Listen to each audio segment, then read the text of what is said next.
حمد و ثنای بی‌عدد بر الله مهربان و درود و صلوات ها به پیامبر او محمد مصطفی صلی الله علیه و سلم. اما بعد، السلام علیکم و رحمت الله و برکاته. برادران و خواهران هموطن و هم مسافر من، دوستان من، امروز ما فقط یک نام مسلمانی داریم و خلاص. امروز ما نام تاجیکی داریم و خلاص. امروز ما نام بندگی داریم و خلاص. چون میبینید که بسیار این هموطنای ما و شما در شهرهای غریبی قرار داشتگن و نسبت هموطنی خود قصد میکنن. وقتی تو یک هموطنی خود را جبر و ظلم کردی، اون هم مادر دارد، اون هم پدر دارد که سحر از خواب میخیزد و جای نماز گذاشته 2 رکعت نماز خواندم: یه پروردگارا، فلانی فرزندی من را از خوف و خطر نگهبان باش. الله سبحانه و تعالی به سر ما و شما هیچ وقت هیچ بلایی نمیارد اگر به عیب ما و شما نشود. یک هموطن، یک همدین، یک برادر خود به خاطر این ملک دنیایی که پس از مردن تو هیچ بقایی ندارد دشمنی میکنه.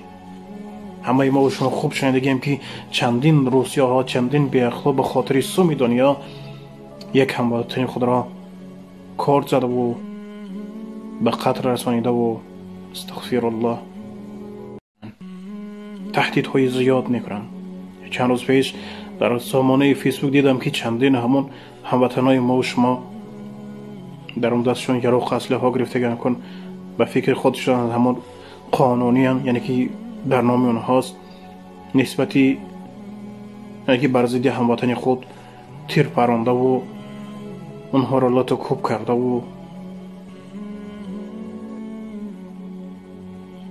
دوستان، امروز چی روزی آمد که مردم دیگر قوم نه، مردم دیگر دین نه، عیناً همین مردم ما بر ضد مردم خود هموطن خود، بر ضد مردم مسلمان و برادر خود یا خواهر خود دشمنی میکند.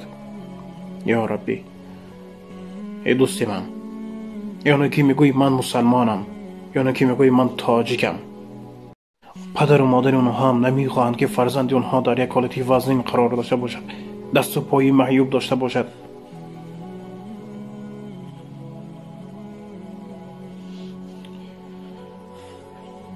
این مال و دنیا از سر هر یک ما و شما سبیل میماند. این لذت دنیا از سر هر یک ما و شما سبیل میماند، لیکن وقتی که قبر گذاشتن فقط برای عمل، بر روز محشر وقتی که خیزانده شدی فقط برای عمل اولا سوال و جواب خواهی داد. ما مسلمان گفته همون مردم کفار هم میتوند، لیکن مسلمانی خود در عمل نشان دی. یک برادری مسلمانت که در همون ستاره که کار کردی که در دیگر جا اون فند و فریب نکن. تو اون برادر تنی، تو اون کسی دیگر نی، تو الله هم فریب کرده نمیتونی، فقط خود فریب میکنی. خلاص با اون لقمه حرامت فرزندات میخرانی، پدر مادرت میخرانی، از پشت تو یک بدبختی روسیا لقمه دیگر ها هم حرام میشه. از برای تو روسیایی بی عقل بی ایمان لقمه فرزندانی خردسالی که حالی کودکن لقمهاشون ناپاک بیشد و خلاص.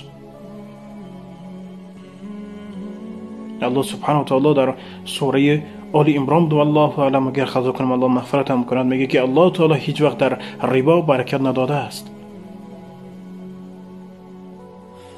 پس ای دوستی من، مسلمان اصلی باش، تاجیک حقیقی باش. الله نگهبان شما.